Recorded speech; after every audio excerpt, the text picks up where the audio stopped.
beautiful people. You're listening to the Rewired Woman Podcast, where you can eavesdrop on our girly chat and learn the science behind our random questions and interests. Join our conversations and follow us on Apple, Spotify, and iHeartRadio, or wherever you get your podcasts. I'm your host, Kat, and I'm here with my cute autumnal dancing queen, Mads. Hey, I'm Mads, fully in my fairy autumn season. I had a question for you. If you lived in a medieval village, what would your job be? Spinstress. Oh, okay. Tell me more. I really loved these books by Lois Lowry, and one of them is called Gathering Blue, and she was like a dyer, and she would like go out and forage for all of these things and dye different things. And I also like that spinstress made the most money and therefore didn't really need to get married for financial reasons. And I just see myself as like a powerful, independent, foraging, handy, like, I don't know. I like to do things with my hands. I always liked braiding when I was younger. Spinstress for sure. Oh my gosh. What about you? What would you be? I would definitely be like the little village healer and also like herbologist and go forage all the little plants and make my little tinctures and help people. So I think for similar reasons. I think those are kind of our roles in society now anyway. Definitely. Yeah, because you're powerful and help people, and I like to go through the woods and find things and help people. I'd actually, honestly, back then, because I wouldn't be in recovery, I'm assuming, I'd probably be like a barmaiden or a prostitute for reals, though. # sex worker. Okay, I'm not gonna lie, I had that exact thought like about 4 days ago. But seriously, have you watched Blood on My Blood yet? Probably not. It's like the prequel to Outlander. No, I have not, because I won't watch Outlander because their voices are wrong. Okay. They're wrong. You have to watch it at some point though, because it's so good. But I was watching Blood on My Blood with my grandma. It's quite the experience for if you know, you know. But no, seriously, I looked at my grandma and I was like, Grandma, would you rather be a prostitute living at the brothel, or would you rather live on the streets? And we had a whole conversation about this on our Friday evening. And she picked prostitute. She didn't. She said she would rather be on the streets. And that's when I realized that I have really moral gray area, because I would definitely rather live in the brothel. Food and nice gowns, if you're in the more nice area, you know, gotta look fancy for the gentleman. Yeah, I don't even think that's a moral gray area, especially because saying that feels like anti-sex work and a pro-sex work. Me too. I also think that I see you not just as somebody working in a brothel. I see you as a brothel owner, rallying all these women together, teaching them how to please a man at a young age, and just being the mother of the broth. Like, I see that so hard. I love that. And that just gave me a really intense flashback of a time. What was that place in college where everyone would go dancing? Like the one that was on the left side of the street further from school? Okay, it doesn't exist anymore. One time I was out with a few girls and there was no one else there, and I taught them how to give lap dances on chairs. And so it tracks. Well, when I was in Moldova, this is a little side tangent, but it is interesting.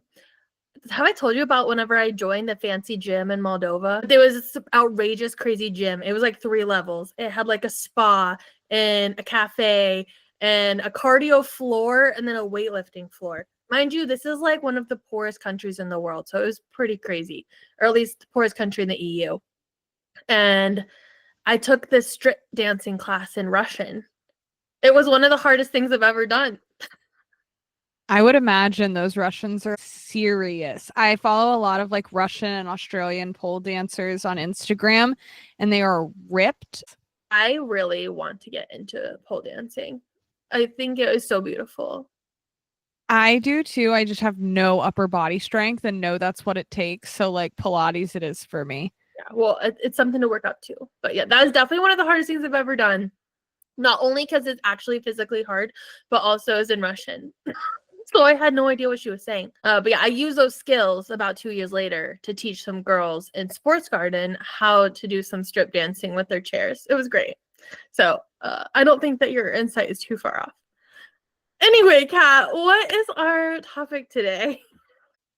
Yeah, actually, I would like to introduce the topic by saying, you know, Mads, you are such a intuitive person, a spiritual light in my life.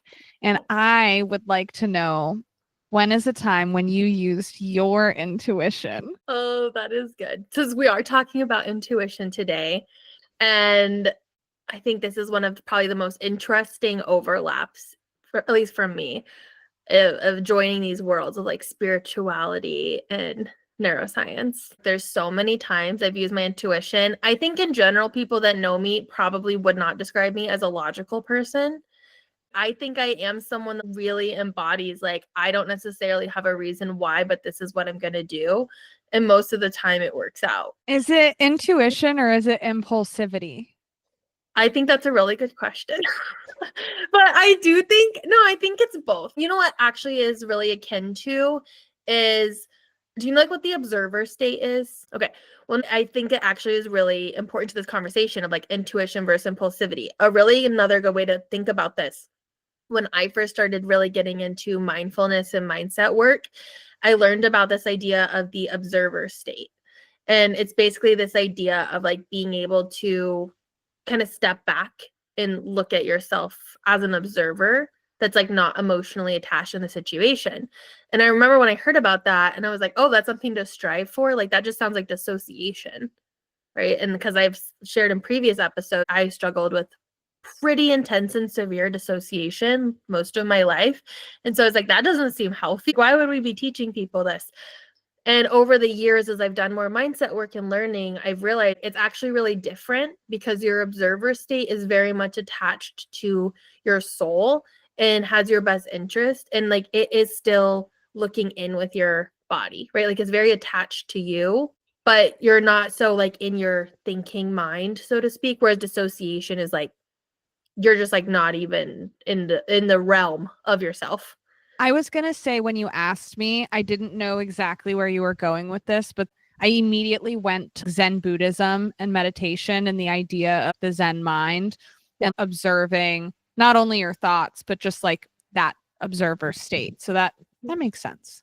So I think impulsivity and intuition, to answer your question, could kind of be made around the same line. Maybe not for all people, but especially someone like me, people with ADHD. And we'll actually address this later in some of the models created for how to use intuition properly and distinguish between the two. But I think for me, when I'm in my unhealthy phases or states, I definitely could be impulsivity. But whenever I am in my more intentional and grounded space, I definitely think I make more intuitive decisions than the average person, where I do things that don't make sense, but it just feels right in my core, in my gut, and then it works out. So I give all that context of like, I think that is a lot of how I live my life. But to give a more specific example, so I really wanted a dog for as long as I can remember, but I was living with my ex-partner at the time and he really did not want a dog. And so in my mind, I kind of came to a compromise. That shows you why we're exes. But I kind of came to a compromise, like, oh, I need to get a dog that already is like potty trained and can just melt into the family really easily. So like not a puppy, maybe from an older person. And I just this like really intense idea about what I wanted. And then literally within a month or so, there was this random Facebook post of someone looking for a home for this dog that had been used for a breeder, which was really sad.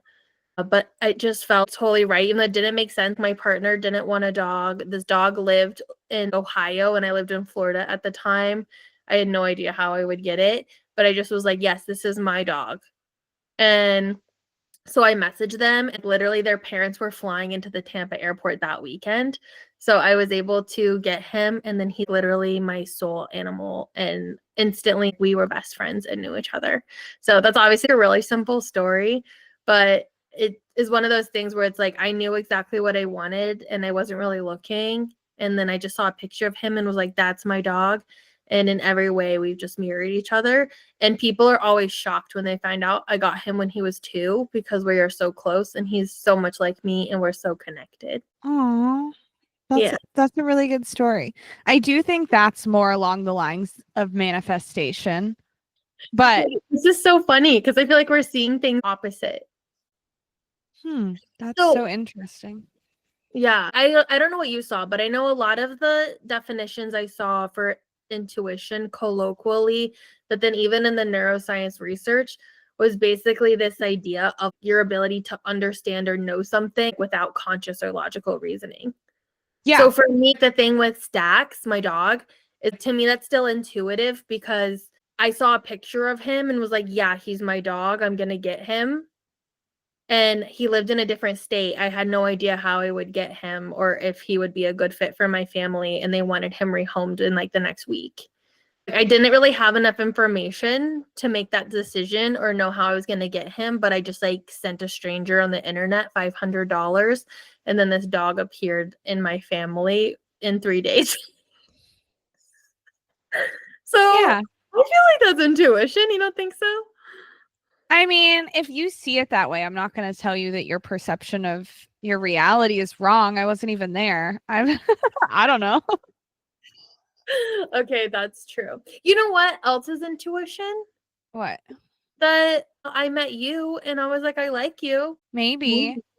That could be intuition, like those feelings when you're like, this person is going to be really important to me and really special to me. And I feel really safe with them, even though I don't know that I would. Okay, now that you say it this way, I do believe both instances are intuition for you, and the things that we are intuitive about are different, which is why we're seeing it differently.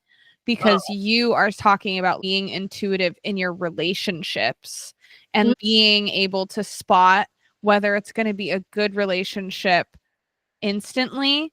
And I think I'm more familiar with this idea of intuition in relationships when it comes to like, I just know there's something about this person I don't like. That is more commonly, I guess, my experience, but also what I think of when I think of intuition in relationships. I just have a gut feeling that there's something off with this person. Oh, cool. So yours is more framed in negativity and like a warning.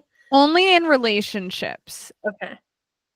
So Ties, even you saying that, I don't think I went into this in the Armand and I story. I think you know this though, but that literally the moment I saw him, it's like literally a movie. It sounds so dumb. We were in a pre-med meeting. I saw him across the room and was like, I'm gonna date him, and he's very important to me. So I guess would you call that more intuition, where it's like I really didn't want a boyfriend or a partner.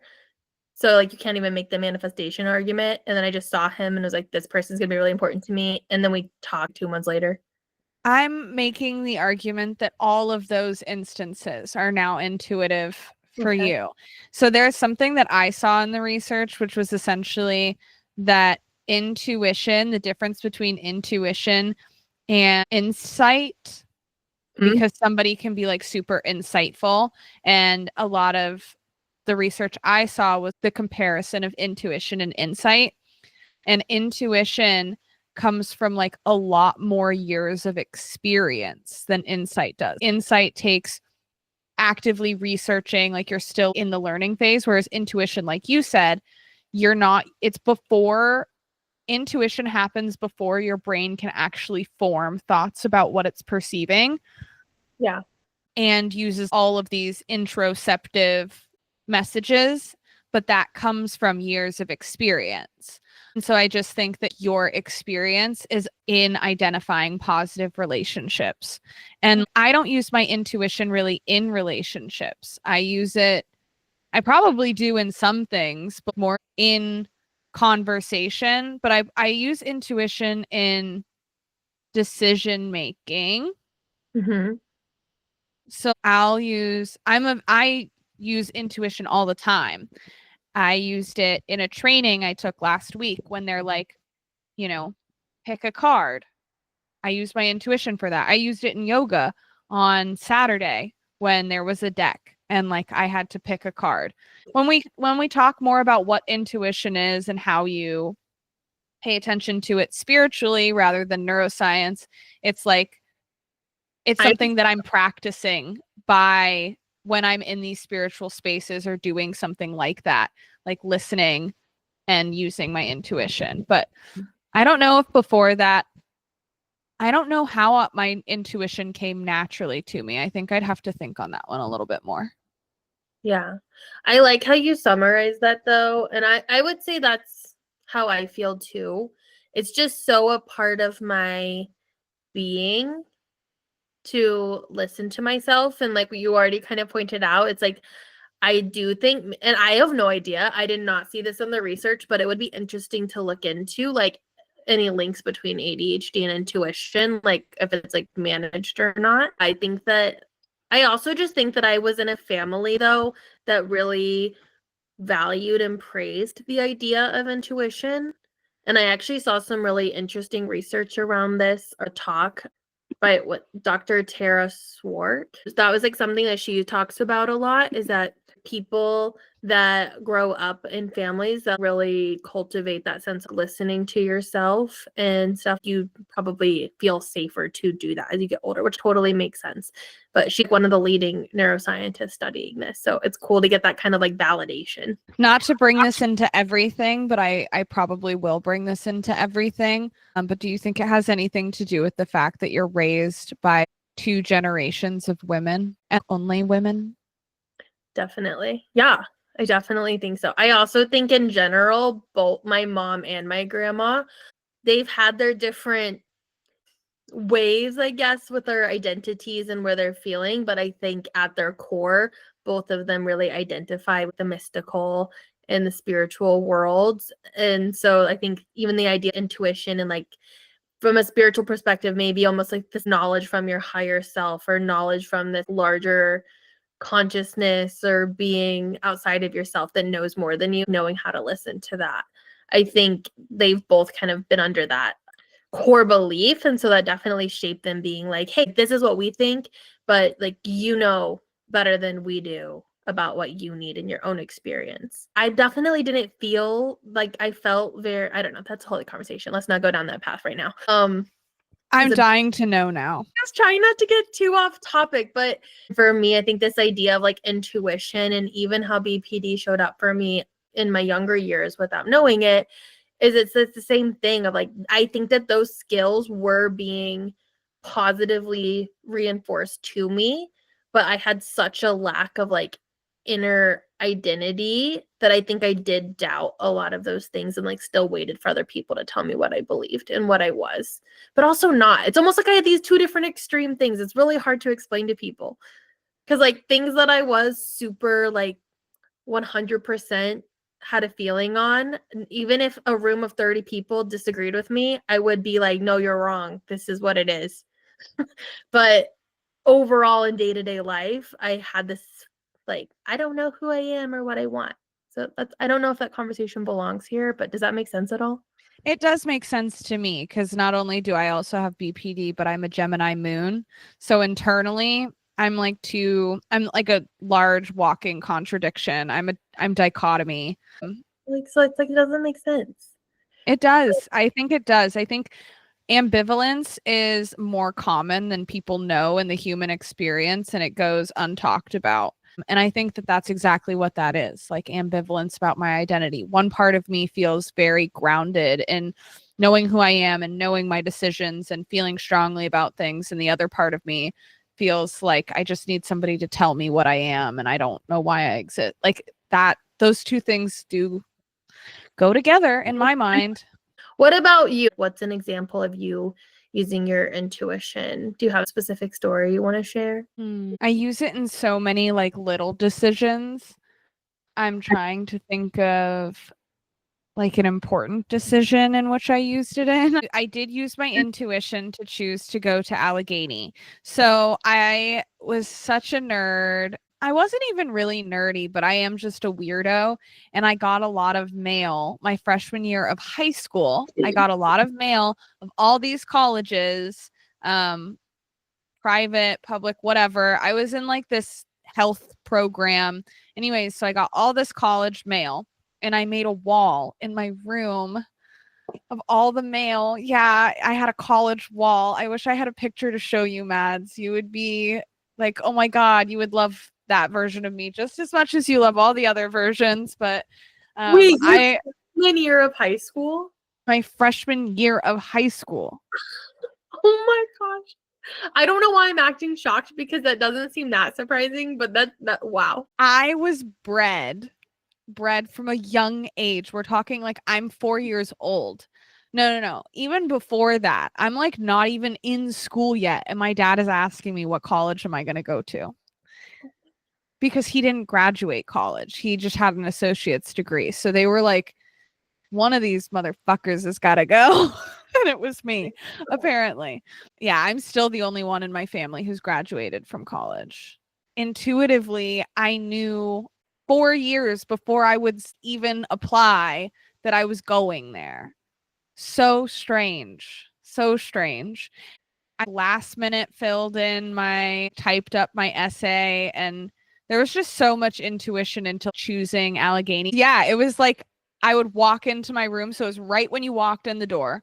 It was the wall, and I would just stare at it and I would just think about it and like let my eyes wander, and whichever one I felt drawn to more frequently and like couldn't let go of, that was it. And it was just Allegheny College. And the thing is it was a matte navy blue piece of paper with just like glossy letters and like the little seal. And that was it. And I was like, and the other ones had like pictures and it like showed the campus and it was like beautiful. And I was like, nope, just that dark square. And that's a big decision. That is a great story. Okay. I don't know if this is a good place for this, but you were like intuition to choose these cards and stuff. So I did pull a card and we got the world. I said, what do we need to share right now? Oh my God, that's a powerful one. Tell us all about it. I know. It says a brilliant success and the freedom to go in any direction. Bravo. It's time to take a bow as everyone is so very proud of you and the progress you've made. You need to recognize your own success as a way to reinforce just how powerful and creative you are. Like your fairy friends, you have the magic touch right now. Be fearless in choosing your next big accomplishment. This is the time to move forward in your spiritual development. Continue your journey along the path of enlightenment, as it's also the path of joy. Other meanings is a journey that's now at an end, great achievements, new beginnings, the freedom to go in any direction, and a sense of completion. Well, I just said, what do we need to share right now?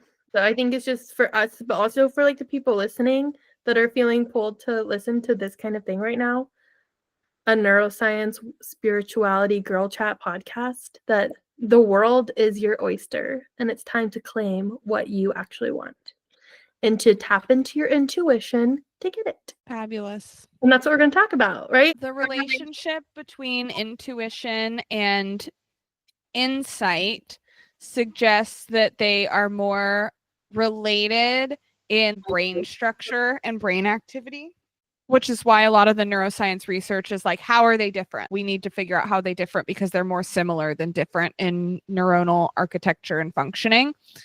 So it says, intuition is the ability to understand things immediately without conscious reasoning and is sometimes explained as a gut feeling about the rightness or wrongness of a person, place, situation, temporal episode, or object.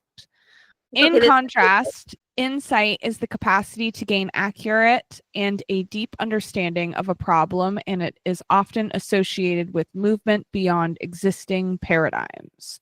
So insight is like the beyond understanding and is always accurate. That is the definition of insight. It's more like, it's like wisdom. You know a bunch of things and I can kind of see how it goes together for like a deeper translation of that knowledge. Absolutely. That is well worded. And then intuition is like what, like, you know, it based off of like your lifetime of experiences and like what you believe and patterns that you've seen, and your brain is kind of coming to conclusions cognitively. Yes. And so intuition is unconscious knowing, and insight is conscious knowing. Like if somebody asks you how you know that and you're using insight, you can explain it to them. Whereas if you're using intuition, you're like, I don't know how I know it. I just know it. That was good. I'm glad that you went over that. So what is the research showing are the primary differentiators? So it says that both of these are predominantly right hemispheric. And so some of the research suggests that people who are left-handed, because the right hemisphere is associated with, the left side of the body, people who are left-handed sometimes have more intuition. And this is seen, I think, in the fact that they're often viewed as like more creative individuals. Oh, my mind went to that they used to think they were witches.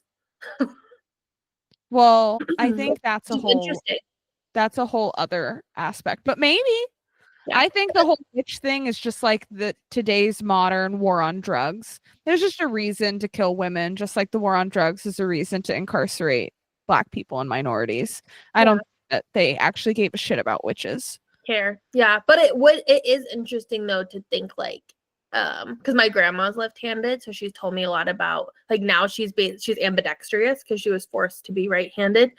But it's interesting when you think about how being left-handed was very vilified, like it's like from the devil or whatever. And it's interesting to think like if they were more intuitive and like people could sense that, like how do they know these things that they shouldn't know? I don't know. Again, purely speculation. That is not based in research. But I love that speculation because I think that makes a lot of sense because it goes back to the idea that people do fear like knowledge, like people who know things. That's like, I ultimately think that's what people were saying the whole time when they said we were weird. The definition, have you seen that definition of what weird used to mean? And it means something like you can change reality. Like weird used to mean the ability to change reality. Well, that definitely makes me feel better about being called weird all my life. Okay, right hemisphere. Yes. Left-handedness and more intuition. Yes. They also say the neurological networks used for intuition and insight are also used to develop communication and enhance the effectiveness of language. So intuition, as with everything in the brain, has to have some sort of like evolutionary reasoning for why it was developed, right? Oftentimes we look at brains of primates and other animals that have similar brains to us, maybe rats, like we look at rats for their behavior. We use mice for genetic knockouts generally. I guess our brains are different in the sense that we rely on intuition heavily for communication and to enhance the effectiveness of language because it allows native speakers of a certain language with 10 plus years of experience or more to essentially pick up on all the nonverbal cues, things like tone, characteristics of speech, contextual information, and essentially allow for better nonverbal communication that still use the way somebody is using a language. So we can really only compare this to the English language because that's the only language I'm fluent in. Much to my sad chagrin. Yeah. Yes, but this idea that in English, if you say something very abrasive or loud or intensely, it might be construed as anger. So like a lot of times people will think that I am angry at them when I'm just very passionate. And that is they're using the same neural networks as intuition. It's saying essentially from years of watching other people communicate to me in this language, all the other signs other than the literal words you're speaking are saying that you're angry about something, right? And that is the use of intuition. That's so interesting. Neurologically, they say. Yeah. Well, I don't know if this is too much of a tangent, but just in terms of, like even like the personal development space or political speakers historically, not so much right now, but historically when we look at great speakers or people that motivate people to do things, they're typically like very good with how they use language, right? It's really tied into like charisma and motivation. So it's kind of, and charisma, right, is like a blend of like warmth and competence. So it's interesting when you think about this like evolutionary development of intuition and insight tied deeply with language and how we communicate with others, and that the people that are typically the best at reading and motivating people to do things or inspire them to do things usually have really advanced language skills. Yeah. I think also, like, before we had, let's say, language, which you'd have to go really far back, but you're probably still developing intuition to communicate, right? So a large part of what makes us unique is, as a species, I guess, is the type of things we use communication for. Like, tons of other species communicate, but what we choose to communicate about. Intuition is found in the neuroscience of language and communication, and is mainly used for that. 70% of communication is nonverbal, or that's what they generally say. And so intuition is taking up that part of it. So they also said that this is one of the reasons that women may have increased intuitive ability, because in a survival sense, women have to be able to essentially read what's being communicated, even when, let's say, they're not being directly spoken to. I would say that this was developed over years of maybe, I don't know, patriarchal systems where women aren't being directly verbally communicated to, but they're picking up on all these nonverbal cues in order to gauge like their safety, the safety of people they care about, and to like read the room, if you will. So they say that female have better nonverbal behavior decoding skills.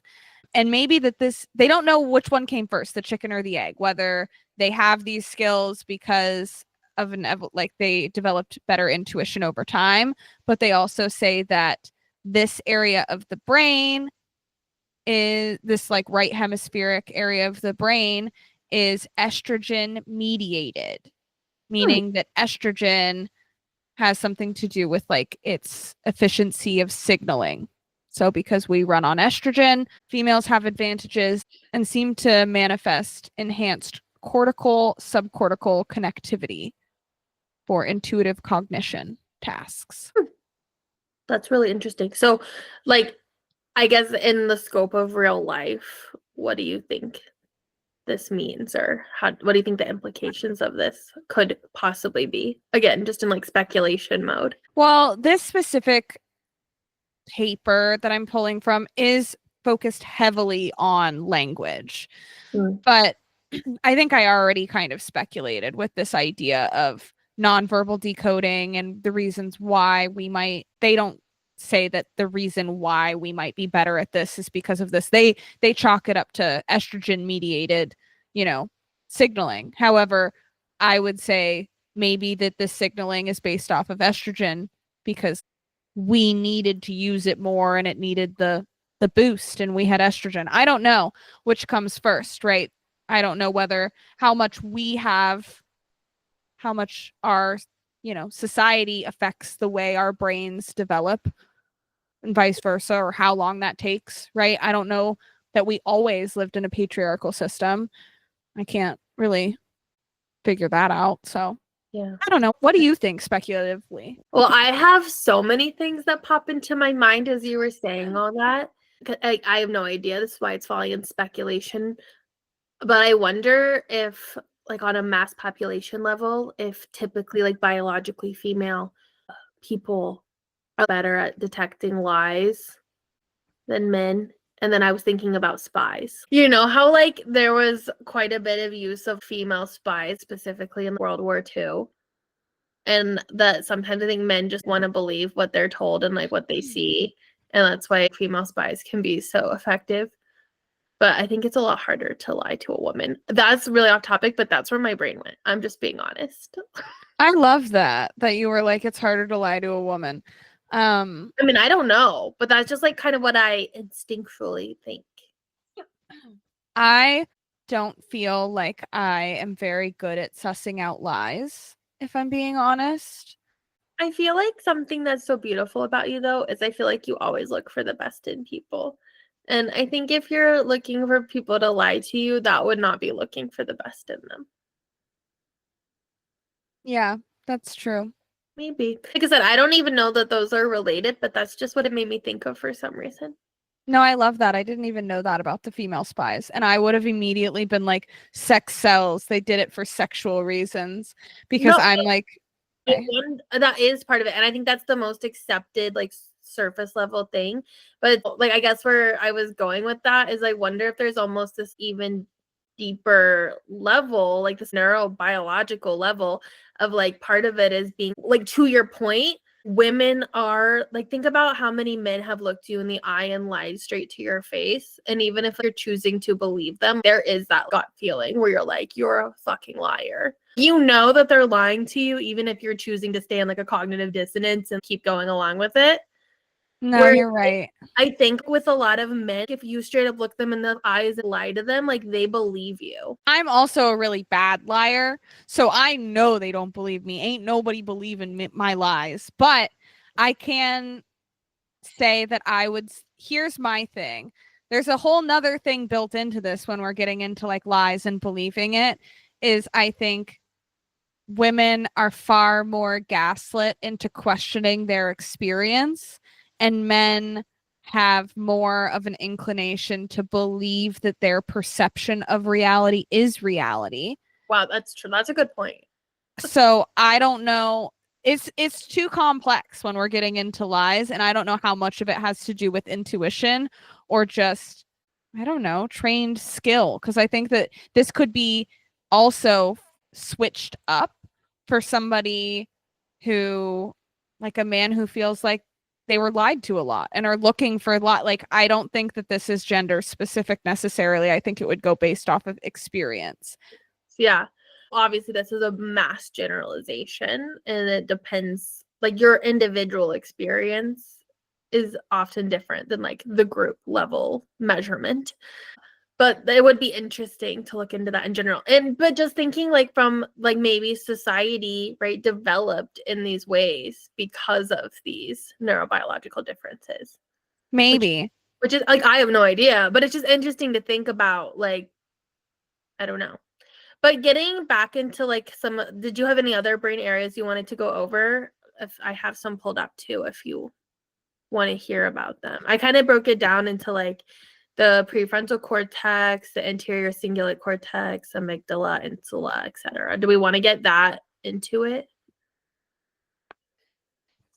I definitely want to get into the insula and then how it essentially connects to all the other aspects. That's what mine mainly took root in, is it was like insula and then connectivity to all of them, because it hits all of them. But from what I understood, there was like a large happening in the insula because the insula of what it's responsible for. Yeah. So the insula is like primarily thought of as the brain region in charge of like interoception. yes. Which is like the awareness of your internal body states or functions or experiences. Yeah, so when you are doing mindfulness practices, DBT, yoga, meditation, or even if you're just lying there or you're at a doctor's office and the doctor says, "What's your pain scale from a level of 0 to 10?" But I hate that question. I know, that's why I used it. I'm like, I don't know. Yeah, that's a triggering question for people with chronic pain as well, or just women in general, because our pain is not believed. No wonder done. Yeah. But the insula, that's what interoception is, what she was talking about. That, knowing what your body feels like, right? The awareness of your own heartbeat, the awareness of your shortness of breath or the aches in your legs, or so it's basically the part in your brain that like translates the physical sensations into like your conscious awareness.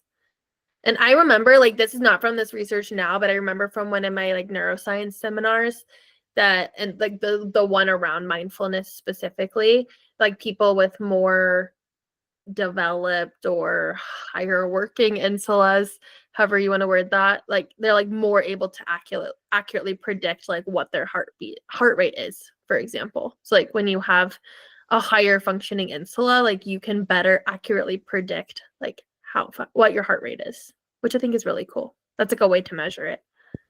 That is really cool. Without like getting into like fMRIs and stuff. So you guys, if you want to do something fun with your friends at your next random adult sleepover that we're totally having, you can guess what your heart rate is and then have your friend take your pulse and figure out your heart rate and see how close you are. See how strong your insulas are, your intuition little engines. Oh my gosh, I love this.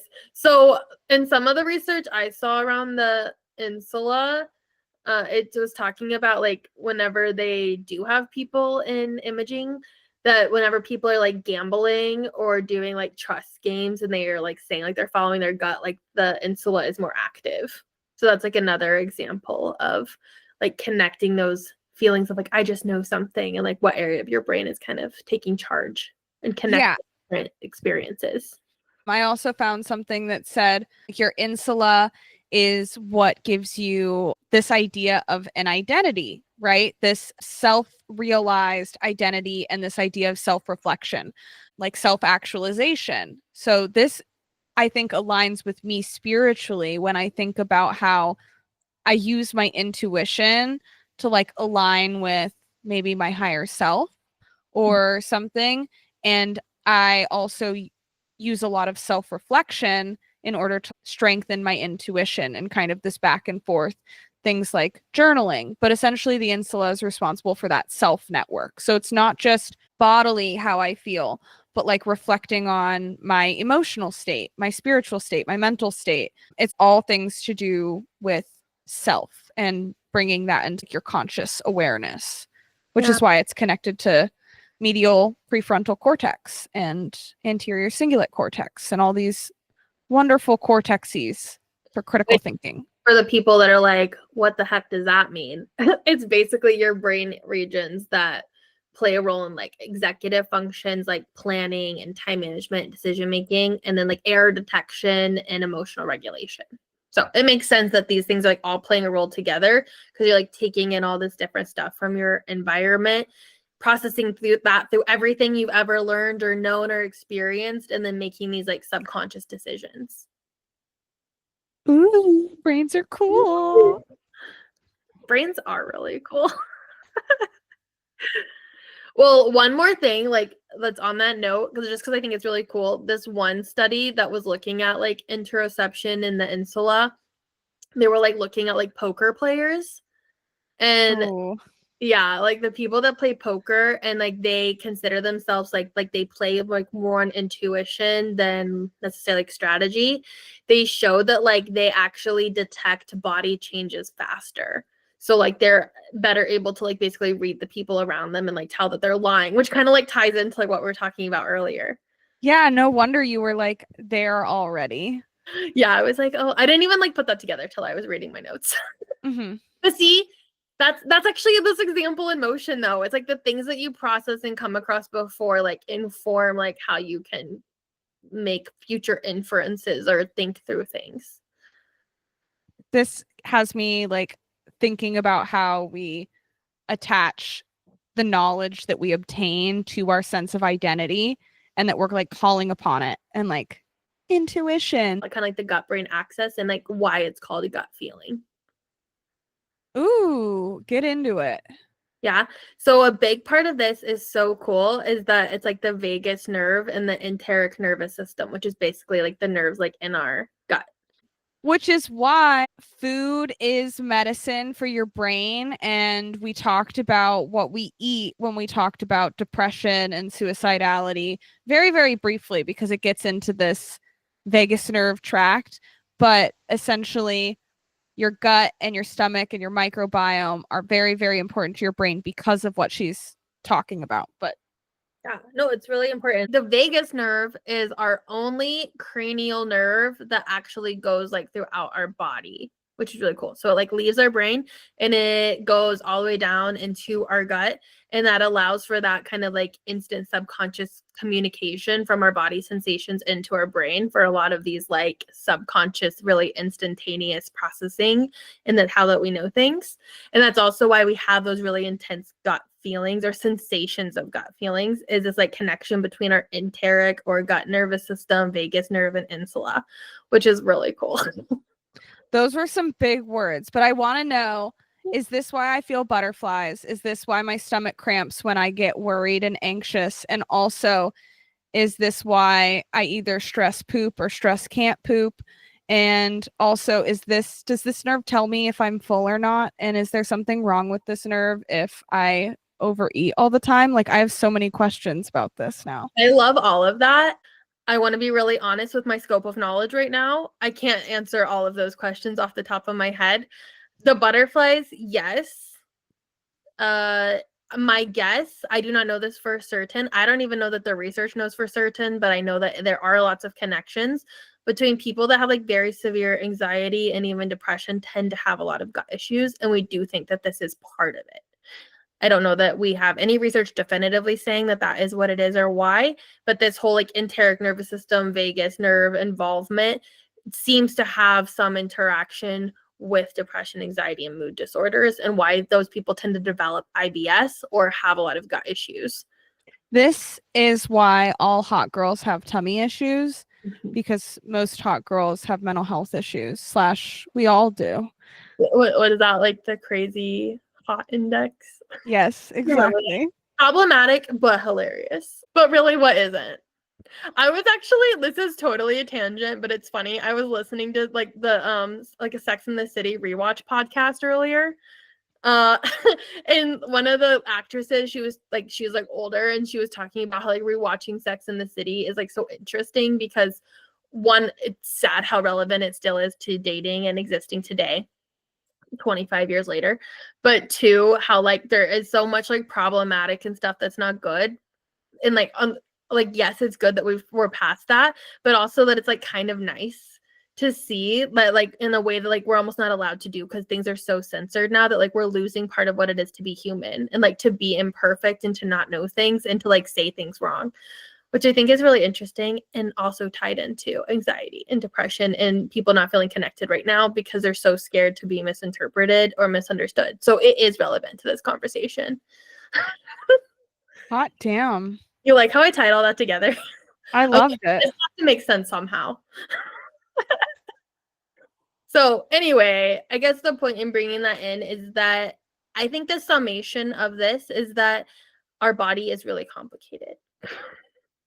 And Yes. how these things work are very, very complicated. And it would not be accurate to say there's this one thing involved, but more so it's like this huge amalgamation of all of these different parts of your bodies and all the experiences you've ever had and everything you've ever believed or experienced coming together to process things really, really fast. And then that's how you just know stuff without being able to explain it. Yes. In other terms, we will see conscious and unconscious processes and their integration with emotional evaluation be central to understanding the link between intuition and insight. Ooh. Is Okay. that like there is this involvement of our gut very directly with our experience of intuition, and that's why we feel it like so viscerally, like in our gut, right? That's why we get the butterflies. Like if something is like, even like in terms of dating, like for all the other girls or anyone out there dating, it's like whenever you feel butterflies, that most times you should actually read that as a warning sign that like it's a bad thing. Can you elaborate? What do you mean bad thing? Yeah. So, well, what first brought this to my attention, there's actually this song by Halsey. There's a song and she says something like that maybe butterflies are a warning sign. Mm-hmm. And then I think that's what first brought my attention to this concept. And then over the years, I was kind of looking into it. And like I read a lot around like dating coaches and different things. And yeah, so but this brings kind of like the neuroscience perspective on that. is that like if you get butterflies about something or for someone, like it's usually a sign of anxiety. And the thing is, anxiety and excitement can feel the exact same to our body.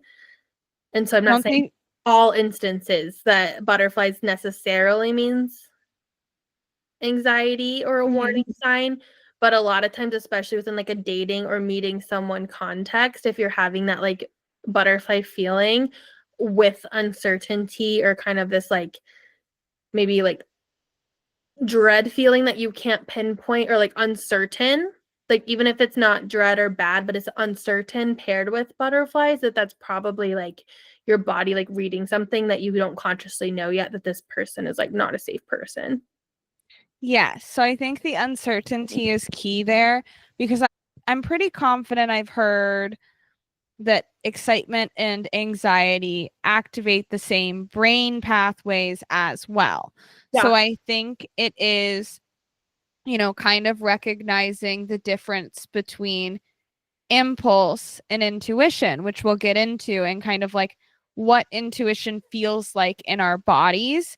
And if you are intuitive, you have that mixed feeling of peace and knowing and intuition with butterflies, then maybe this is love at first sight.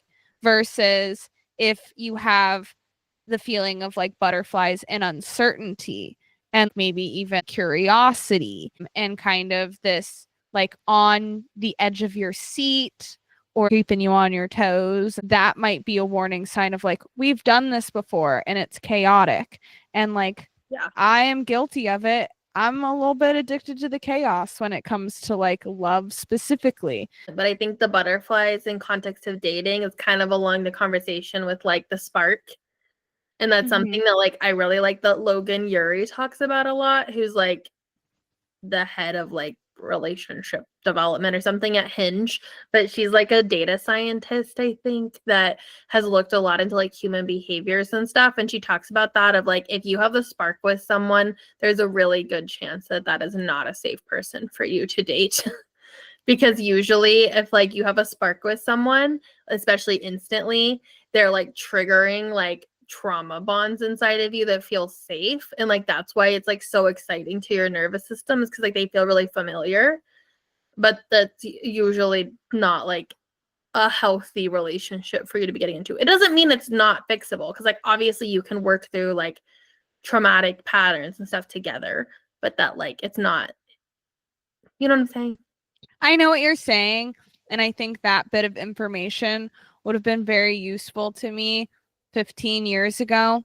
I don't like this idea that sometimes society, we're getting into relationships a lot. I do think it has to do with intuition, but I don't like this idea that society kind of has branded love or healthy love as something that should be easier.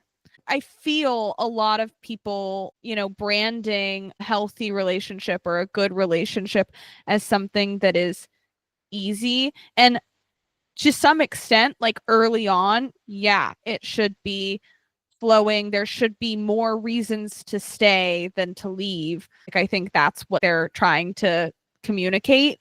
But I do want to clarify that if you get into, like 7+ months or a year or 3 years or 5 years or 7 years, right? They say 3, 5, 7 are like testing points. And like it's hard, like relationships, all relationships, friendships, any type of relationship you're in, they're meant to kind of help you grow, bring things up, trigger you. All relationships are going to trigger a past relationship because you're vulnerable in the same ways. Like you're having to overcome similar obstacles. So be careful in relationships using your intuition, I think, is the real message. Like, what is intuition and what is familiar and what is like avoidance or not wanting to learn the hard lesson, I guess.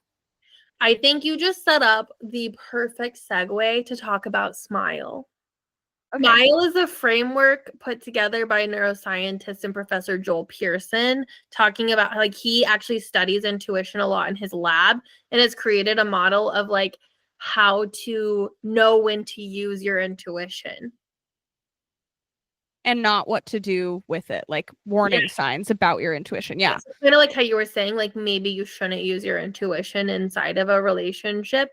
I think that, okay, obviously this is something we need to talk about more. And I think specifically around friendships and then specifically around romantic relationships would be really cool because they are different. So it's a really great segue to bringing in like what neuroscientist Joel Pearson has been studying. And he has been actually looking at this concept of like, what is intuition and how do we know when to use it? And he's basically developed this acronym called SMILE and has identified like the 5 essential rules for using your intuition. Okay, so it makes it really easy to remember. SMILE. The S stands for self-awareness. And basically this just means like that kind of ability to take a step back and don't use your intuition or that idea of like just because you feel it when you're overly emotional. And this even kind of ties into what we're talking about at the beginning of the episode of like intuition versus being impulsive. Because a lot of times, at least in my experience, when you're really impulsive, you're typically really emotional too. So whenever you're overly happy or overly sad, don't trust your intuition. That's like a good time to be using your logical, factual based thinking. So that's the S, self-awareness. M is for, or actually before we, okay, but what do you think about that? I don't want to just like be talking at them for 5 minutes. So what do you think about self-awareness? Does that like kind of make sense or? Okay, so I'm looking for the thing because I saw the same thing. So I'm trying to look at his thing because it'll help me like. Oh, here, I shared my document with you. I'll resend it to you.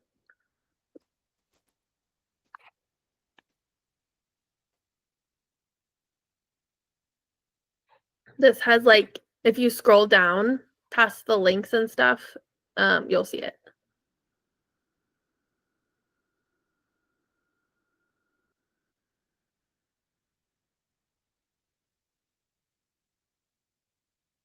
I had it on mine. That's why I was like looking for it.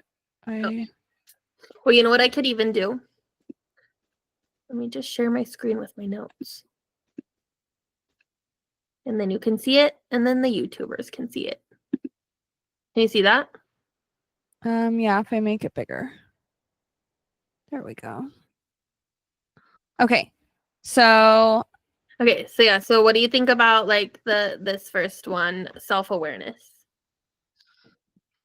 So yeah, I think that this kind of goes into like if you have intuition and you're using it, you're kind of tapping into your insula, right? Your sense of self. And that if you aren't being self-aware, that you're likely not tapping into your intuition because your intuition is tapping into yourself. Like, so they're like one and the same. So if you don't feel like you're being self-aware, then what you're feeling isn't intuition, it's some other message. Yeah, that's a really good point. I like how you tied that in too. So that was the S, self-awareness. M is for mastery. And this is like really the key concept behind what you were saying about like using your intuition in relationships, because mastery is all about learning before you leap, right? So you can only use your intuition for things that you actually have experience of, because like we talked about earlier, part of how intuition works is by experiencing something and having that knowledge of what happens and the typical patterns and what it means to be able to make those inferences that make up intuition. So if you haven't done it before, you can't properly use your intuition. So like within the relationship context you were saying, it's like you can't really properly use your intuition to pick a healthy partner if you've never had a healthy partner before. That's interesting. I think that makes sense in the sense of relationships, but this kind of hits a weird spot for me because I think that something that's hard to know to tap into is like generational knowledge, like ancestral knowledge, that I think him as a neuroscientist is maybe overlooking this idea of like there's a lot of knowledge genetically encoded, and like there's whole other subsets of research that talk about how your genes know more than like we even know how to tap into. And For people that are just listening, I am emphatically nodding my head yes. Because I Yeah, so this idea of mastery, I think it makes sense the way that he's using it, but I also want, because this episode's about intuition, I want people to trust their gut in things that they don't feel like they've mastered as well, maybe, because you'd be surprised at like the knowledge you hold. At least that's what I find when I'm tapping into my intuition is there was this weird thing. I don't know, this probably doesn't apply to the mastery specifically, but it's a tangent where essentially, because we experience time linearly, but because time isn't linearly, I just saw something of like, I mean, you don't, I don't, but that's a whole nother, we'll get there. Some people do. But like theoretically, we experience time linearly. And there was a physicist or some sort of other form of science that essentially proved that when you get a gut feeling, sometimes it's a memory from the future. And so even though you haven't mastered something today, your intuition might be a sign that you mastered it in the future. So like tarot reading, for example, highly spiritual, I would say anything that is like spiritually related is something I use my intuition in more without any level of mastery, because I think that the only way to truly master a spiritual practice is by tapping in the logical. Exactly. And tapping into that intuition. And so because of that, I think for like, if you're reading tarot, if you're reading astrology, if you're helping somebody with something that you don't feel like you've mastered but feels like spiritually aligned with you, I would argue, I don't know if I agree with his M. That's what I'm saying. He studies this, but mastery, that one's got me questioning a bit.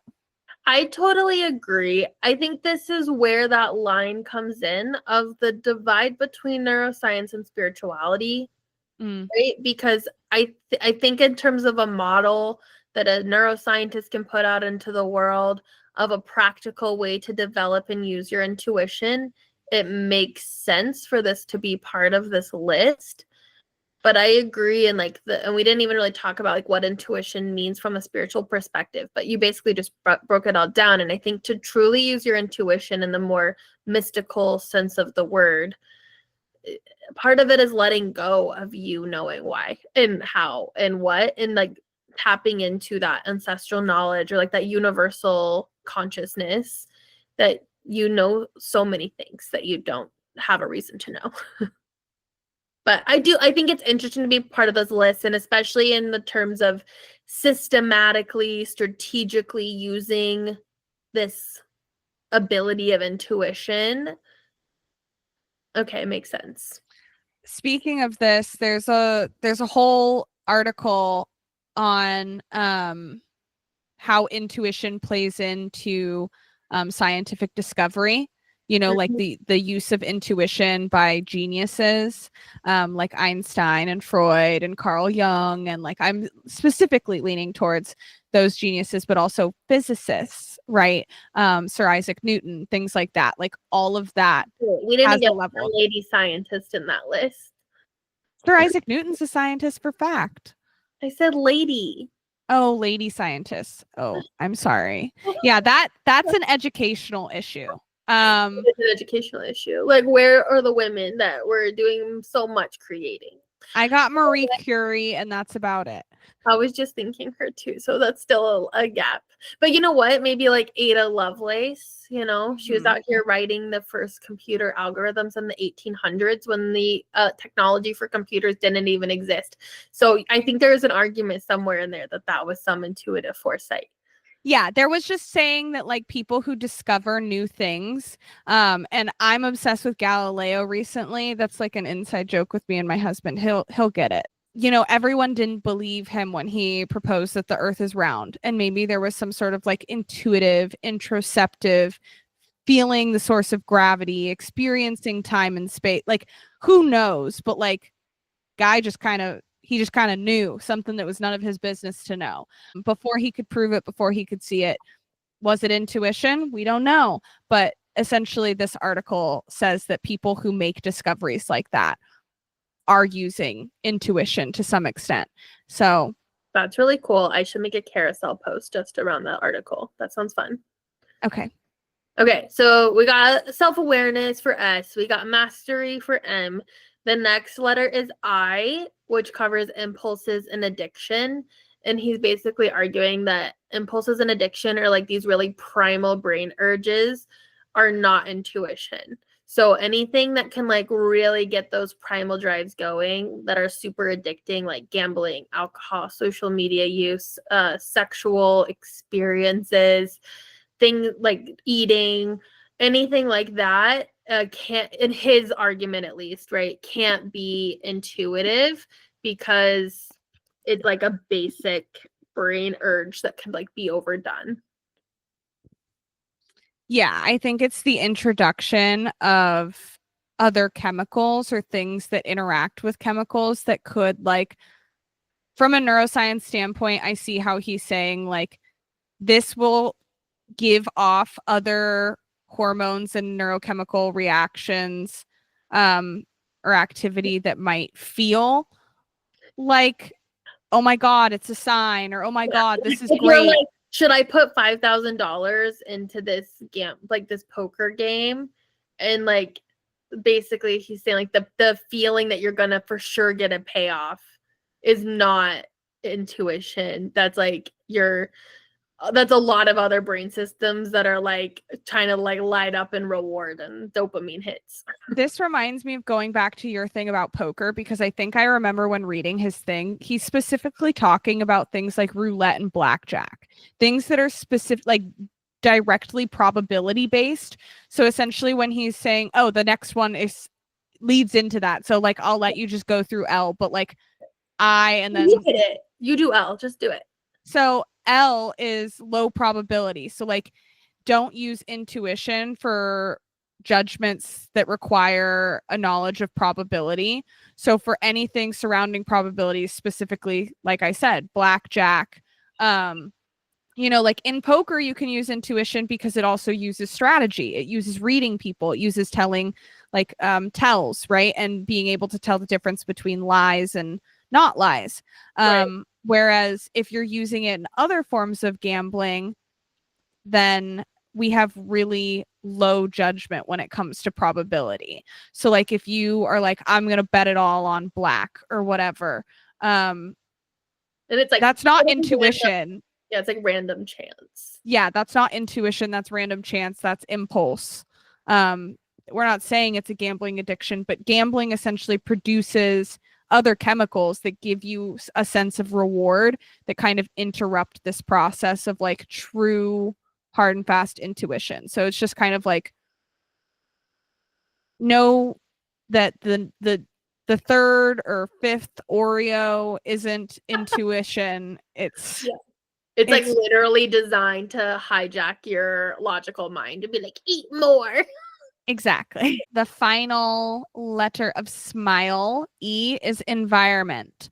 So it essentially says to use intuition only in familiar and predictable environments, because his whole thing is this idea that intuition is based off of lots of experience. So if you're in a new country, to use your intuition on what street to go down or what person to talk to might not be relevant because you have no cultural experience in that place. It's harder to read, the same thing with like the first study I mentioned, where it's like intuition is used in communication when you have 10 plus years of experience in that language. So it's like, if you have no experience in this country, your intuition might not be relevant. It might not be intuition if you're like having a draw to something specific. However, going back to my like whole genetic ancestral argument, if your ancestors are from that country and you feel intuitively drawn somewhere, like that to me would be like a spiritual experience, and I would follow that shit into a dark cave. I agree. I think it's important we share this because it is like a leading model that is like more evidence-based for how to develop and use your intuition, and again, a really pragmatic way. But I think it's clear we both don't think it's very limiting and maybe not as fully encompassing of the human experience of intuition as possible. And I think if you only approach using your intuition that way, you're like really limiting your experience of it. Could be, yeah, but it's a safe place to start for sure, and it is like based in science, neuroscience, and it is just giving like very fair warnings if you are impulsive or have addictive tendencies or aren't very self-aware, are highly emotional, think that intuition could win you lots of money, or that you can just go traveling solo in new countries and intuitively find your way around. Yeah, that's not what we're saying.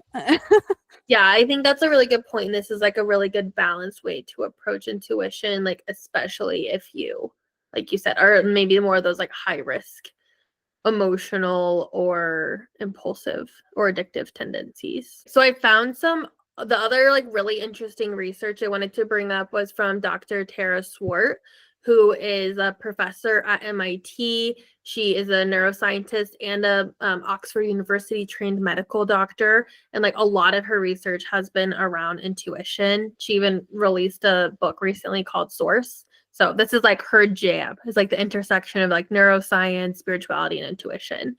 And so I thought it was really important to kind of end the episode here, or at least segue into the talk around spirituality, because she talks a lot about how these different ideas kind of come together.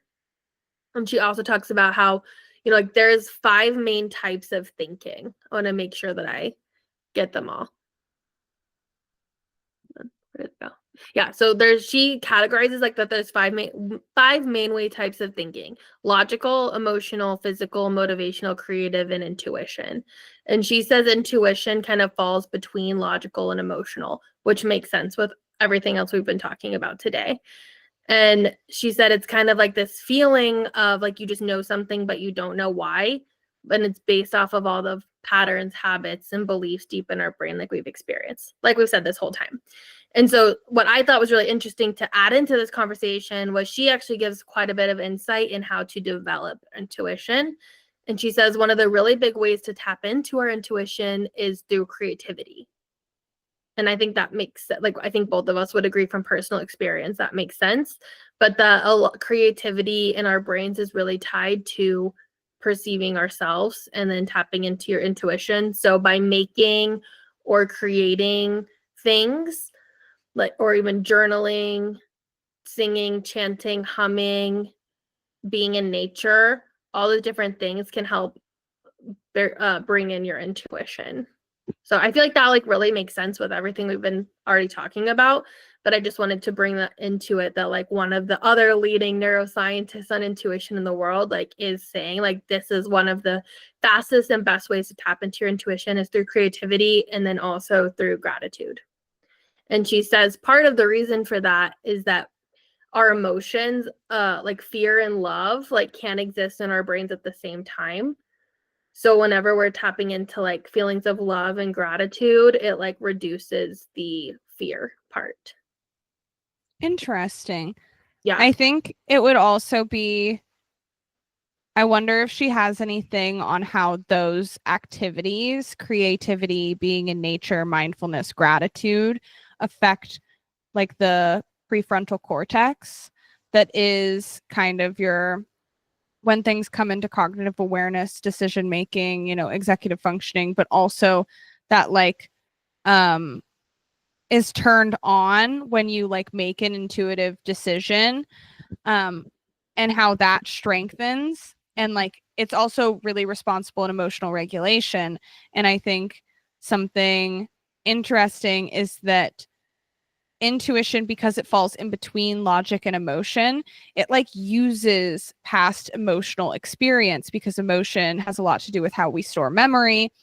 And it feels like everything we talk about is always just like so deeply connected to everything. And it's all around like memory, emotion, logic, thinking, and everything's the prefrontal cortex, apparently. But well, I think that's because the prefrontal cortex is ultimately what makes us so profoundly human, right?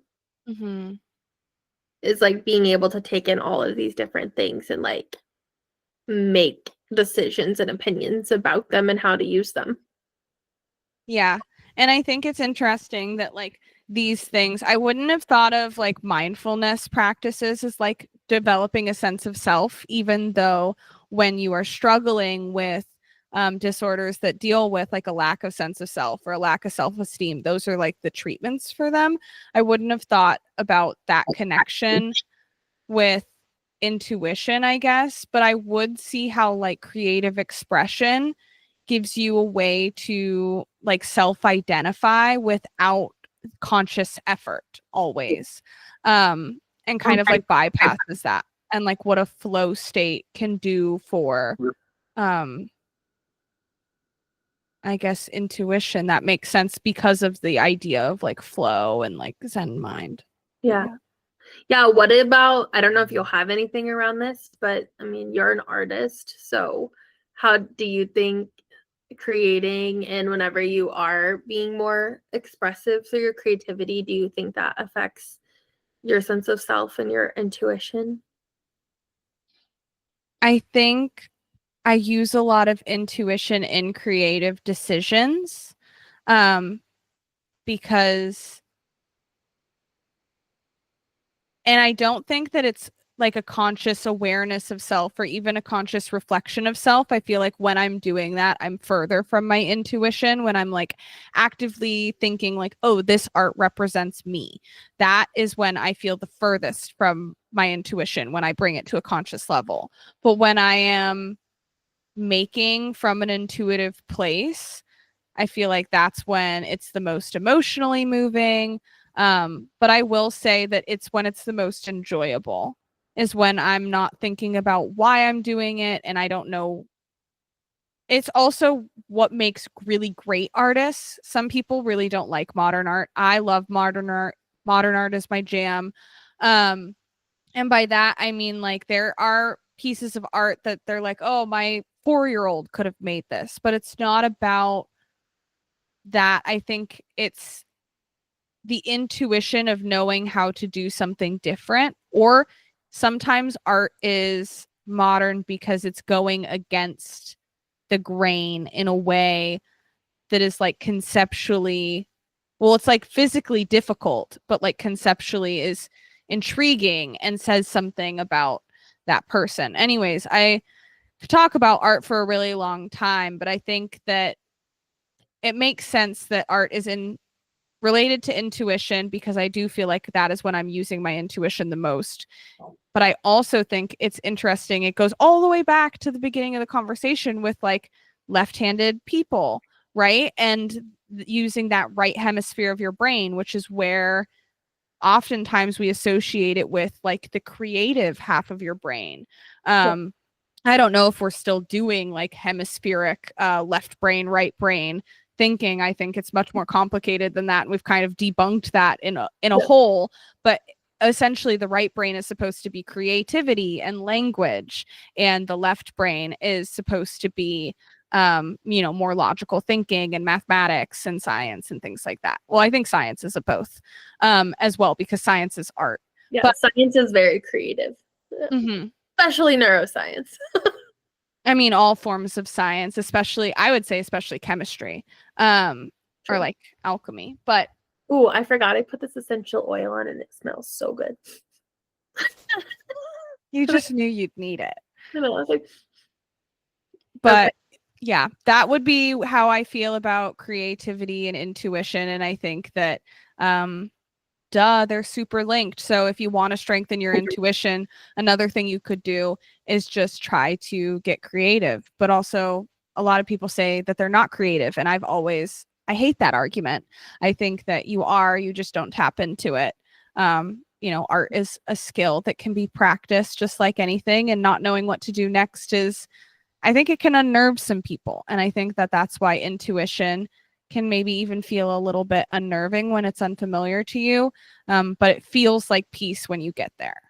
Yeah, That's it's how you know. part of the process is accepting that you don't know what's going to happen next, and that feeling exciting instead of fearful or daunting. I think it's like a feeling of knowing, like, even though you don't know at the moment, it feels aligned. Like it's that flow alignment. You know you're going to know. Exactly. Yeah. Or it doesn't matter. Like, it doesn't matter that I don't know. I'm just doing, I'm just being intuitively. Yeah.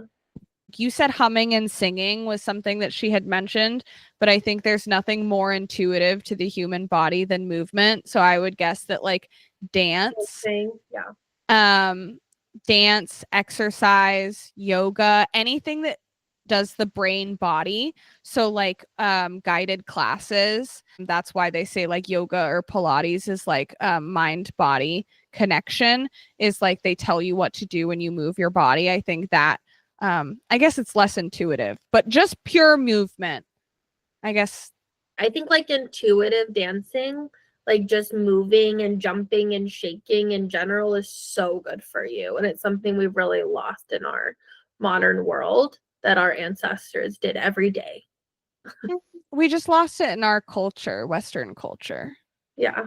Because there's other cultures that still are heavily using dance and intuitive movement as like a large part of spiritual practices, celebrations, a lot of relationships. But that actually reminded me, this is research from like back in school. So like something I read like, 8 years ago. But it stood out to me because I did grow up as a competitive dancer and like dancing all my life and like having that really strong mind-body connection. And I remember one of the papers I wrote, it actually was around like proprioception, which is basically like how your body, like how your brain knows where your body is in space, which is also tied to interoception, right? Being able to know inside, like what your body's doing, to be able to tie to where your body is in space. And the dancers have exceptionally good proprioception, right? Because you need to be able to know like where your big toe is pointed enough compared to your ankle, compared to your knee, so that you have that really straight line.